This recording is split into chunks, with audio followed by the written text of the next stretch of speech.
नमस्कार। क्या 12 जून 2025 को अहमदाबाद से लंदन जारी एयर इंडिया की फ्लाइट 171 जो हादसे का शिकार हुई, उसके लिए कोई भी कसूरवार जिम्मेदार नहीं है। जितनी भी संस्थाएं और कंपनियां इसमें शामिल हैं, सब की सब पाक साफ हैं या फिर सब के सब एक दूसरे को टोपी पहनाने और अपनी खाल बचाने में लगी हुई हैं। ये बात मैं इसलिए कह रहा हूं क्योंकि अभी तक की जो रिपोर्ट है, जांच रिपोर्ट और दूसरे देशों से जो चीजें सामने छन करके आई हैं, या रिपोर्ट के तौर पर आई हैं, उनको आमने सामने रखने के बाद जो तस्वीर उभरती है, वो बताती है कि पूरी दुर्घटना के साथ, इस पूरे हादसे के साथ, जिसमें लगभग 270 लोग मारे गए, लगभग क्या 270 लोग मारे गए, एक भद्दा मजाक, घिनौना मजाक हो रहा है। भारत में जो भी हवाई हादसे होते हैं, उनकी जांच करने वाली एक बॉडी है, aircraft accident investigation bureau. Aircraft accident investigation bureau, AAIB कहते हैं। उसने अपनी जांच की, जांच के बाद 15 पन्नों की रिपोर्ट दी, लगभग महीना भर गुजर जाने पर। और उस रिपोर्ट में उसने क्या किया, उसने कहा कि जो दोनों पायलट्स थे, उन दोनों पायलट के बीच में बातचीत हुई। बातचीत में एक पायलट ने पूछा दूसरे से कि क्या तुमने फ्यूल सप्लाई का स्विच ऑफ किया है? उसने कहा कि नहीं, मैंने नहीं किया है। दोनों ने सप्लाई जो थी उसको ऑन करने की कोशिश की। एक इंजन जो नंबर 1 था वो ऑन हो गया, लेकिन दूसरा ऑन नहीं हो पाया। और जो ज़रूरी थ्रस्ट होता है टेक ऑफ के लिए, ऊपर जाने के लिए, विमान नहीं ले पाया, जाकर के टकरा गया। आपको याद होगा कि अहमदाबाद में एयर इंडिया का प्लेन जो टेक ऑफ किया था, उस वो बाउंड्री लाइन के बाहर भी नहीं जा पाया था कि नीचे जाना शुरू हो जाता है, और सामने मेडिकल कॉलेज का जो हॉस्टल था, उस हॉस्टल की दीवार से जाकर के टकरा जाता है। और वहां जो लोग थे हॉस्टल के भीतर, कुछ डॉक्टर्स थे जो खाने के लिए आए हुए थे, दोपहर का समय था, वो मारे गए। और जो पैसेंजर सवार थे 241, वो मारे गए। एक आदमी बचा था, पैसेंजर जो था। यानी कि 270 लोग मारे गए। उसकी जांच अभी तक जो हुई, 15 पन्नों की इनिशियल रिपोर्ट है। और इस रिपोर्ट में कहीं कुछ नहीं है।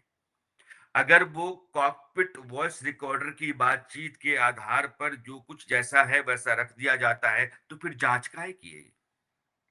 इसीलिए जो पायलट्स एसोसिएशन है दुनिया भर का, वो उनका जो इंटरनेशनल फेडरेशन है, international federation of airline pilot association, वो कहता है कि ऐसा नहीं हो सकता है कि आप किसी के सिर पर ठीकरा फोड़ दें, खासकर पायलट के सिर पे, और कहे कि दोनों पायलट में किसी ने फ्यूल सप्लाई को बंद कर दिया, स्विच ऑफ कर दिया, इसलिए विमान जो है हादसे का शिकार हो गया। ये ठीक नहीं है। इनिशियल रिपोर्ट कुछ संकेत तो जरूर देती है, लेकिन वो फाइनल रिपोर्ट नहीं होते। रिपोर्ट पहले आप पूरी जांच के बाद जारी करो और बताओ कि कारण क्या है।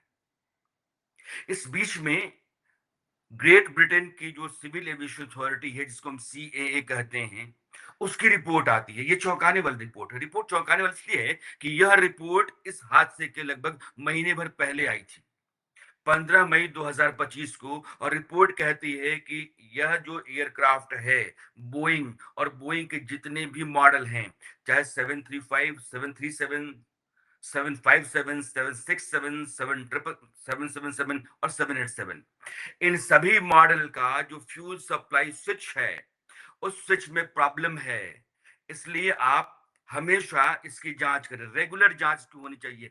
जब भी प्लेन टेक ऑफ करता है, तो बाकी जो चीजें जांच के दायरे में आती हैं, उस दायरे में इसको भी लेकर के आइए, जो फ्यूल सप्लाई स्विच है। लेकिन ये ना तो डीजीसीए के पास रिपोर्ट आई, ना ही उस एयरलाइंस के पास, टाटा के पास या बोइंग के पास।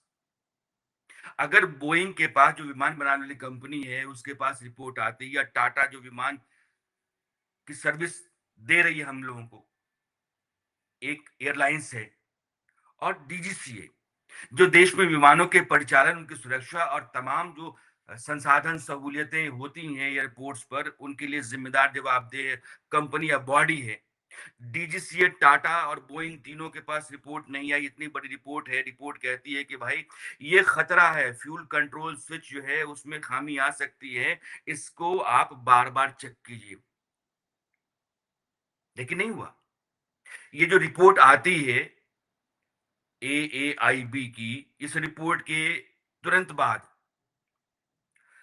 अमेरिका की जो फेडरल एविएशन अथॉरिटी है, जिसको हम एफएए कहते हैं, वो कह रहा है कि दरअसल जो फ्यूल सप्लाई स्विच है, या फ्यूल कट ऑफ स्विच है, रन और कट ऑफ, यानी कि फ्यूल की सप्लाई इंजन तक जा रहा है, और उसको आपने स्विच ऑफ कर दिया, कट कर दिया, तो रन से कट ऑफ पर आ गया और इसलिए दोनों इंजन बंद हो गए। लेकिन रन से कट ऑफ पर कैसे आता है?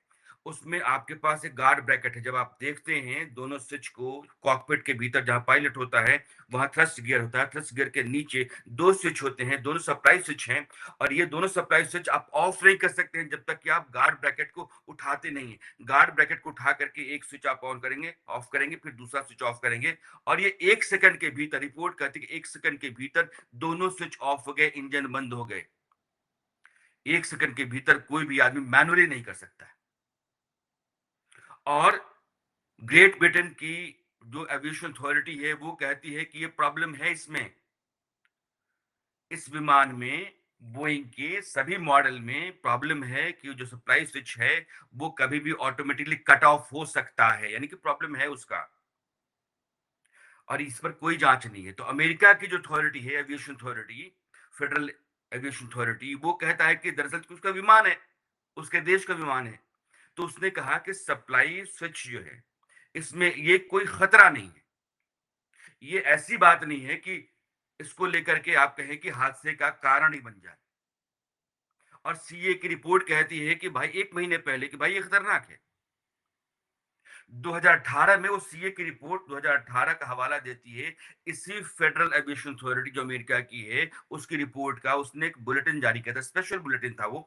और स्पेशल बुलेटिन उसने कहा था कि ये जो बोइंग के स्विच हैं, ये स्विच कभी भी खतरनाक हो सकते हैं, सप्लाई स्विच।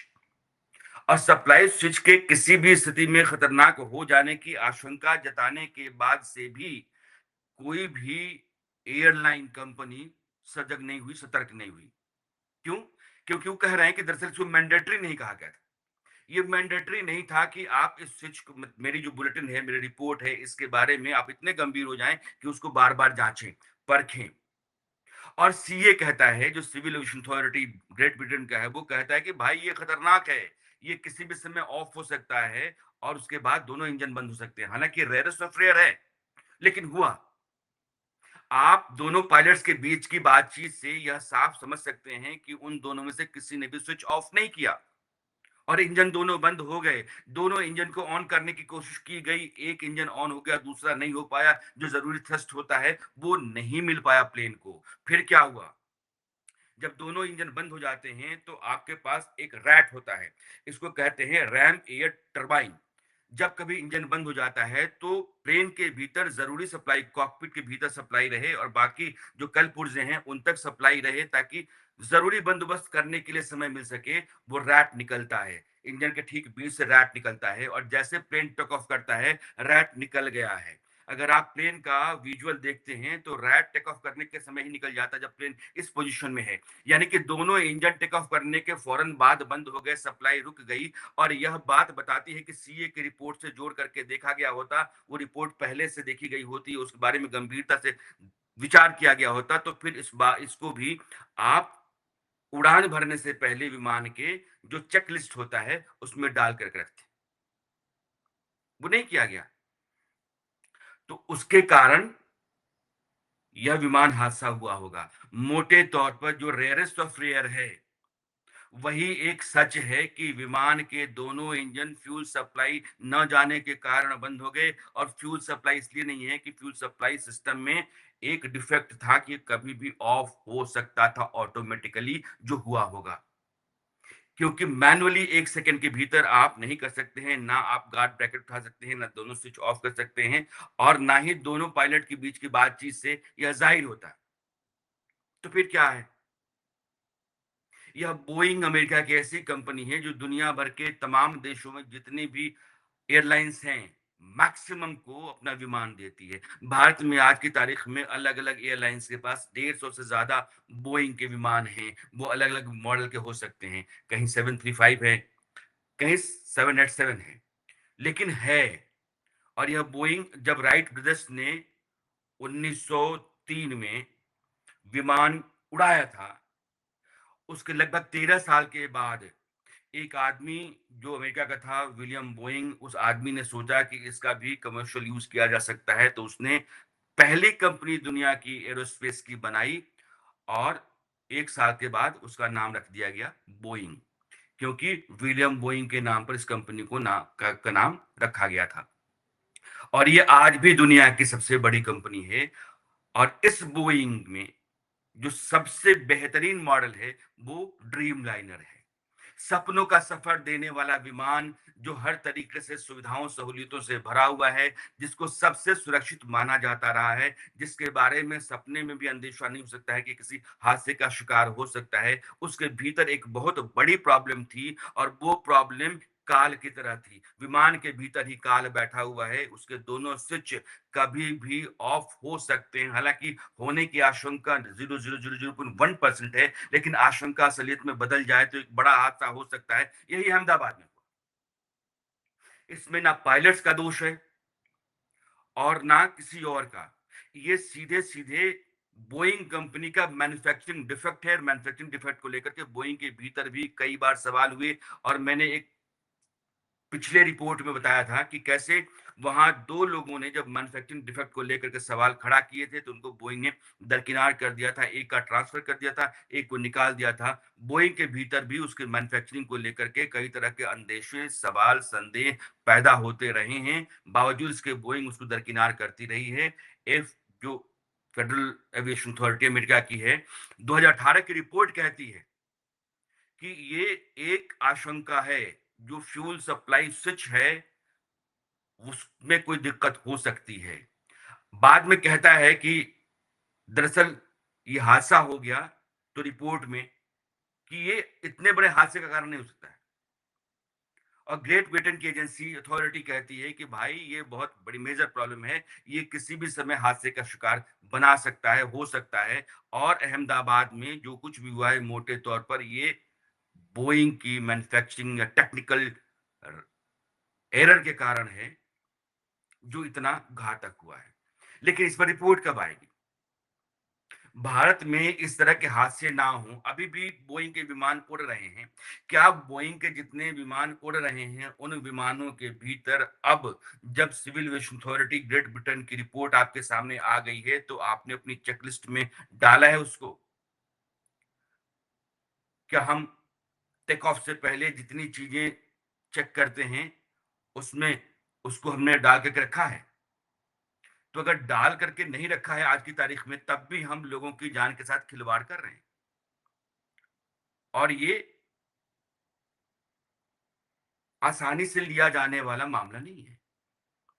एक बड़ा हादसा हो जाने के बाद से, और टाटा जैसी कंपनी जो लापरवाहियों का बहुत शिकार है, उसकी उसकी उसकी उसकी चेयर्स, भीतर के सारे स्क्रीन्स, उसकी सर्विस, ये सब ऐसे ही 2M दर्जे की हैं।